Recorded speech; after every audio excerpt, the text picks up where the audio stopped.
बिस्मिल्लाहिर्रहमानिर्रहीम। अस्सलाम वालेकुम। मैं हूं मलिक शाहज़ेब बाबर। पाकिस्तान के मारूफ एंकर पर्सन और सीनियर सहाफ़ी आफ्ताब इकबाल के बारे में मुतज़ाद खबरें हैं।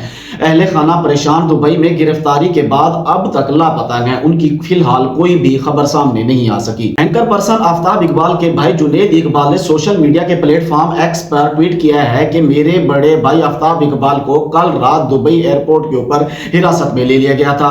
उसके बाद से वो कहीं नजर नहीं है। खबर की तफसीलात मुतज़ाद और गैर वाज़ेह है, जिसकी वजह से उनके अहले खाना और मदा शदीद परेशानी का शिकार हो चुके हैं। सोशल मीडिया पर मुख्तलिफ तरह की कियासराइयां की जा रही हैं। मजीद कहना था कि आफ्ताब इकबाल मैनचेस्टर से यूएई पहुंचे तो वहां पर उन्हें दुबई एयरपोर्ट के ऊपर मुबैना तौर पर हिरासत में ले गया था। गिरफ्तारी के बाद से अब तक आफ्ताब इकबाल के बारे में कोई मुसद्दका इतला नहीं मिल सकी और वो गुज़श्ता 12 घंटों से एक नामालूम जगह पर हैं।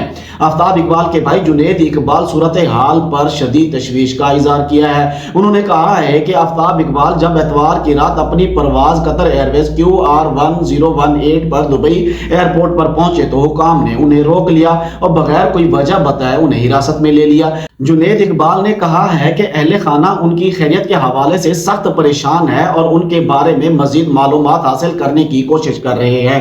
ताहाल ये मालूम नहीं हो सका कि आफ्ताब इकबाल को किस वजह से हिरासत में ले लिया गया। हुकाम की जानिब से भी कोई बाज़ाब्ता बयान जारी नहीं किया गया, जिसकी वजह से ये मामला मजीद पुरअसरार हो गया है। मुख्तलिफ हलकों की जानिब से हुकाम से अपील की जा रही है कि जो जल्द अज जल्द इस मामले की वजाहत करे और उनके अहले खाना को हक़ैक़ से आगाह करें ताकि ये मामला जल्द अज जल्द हल हो सके।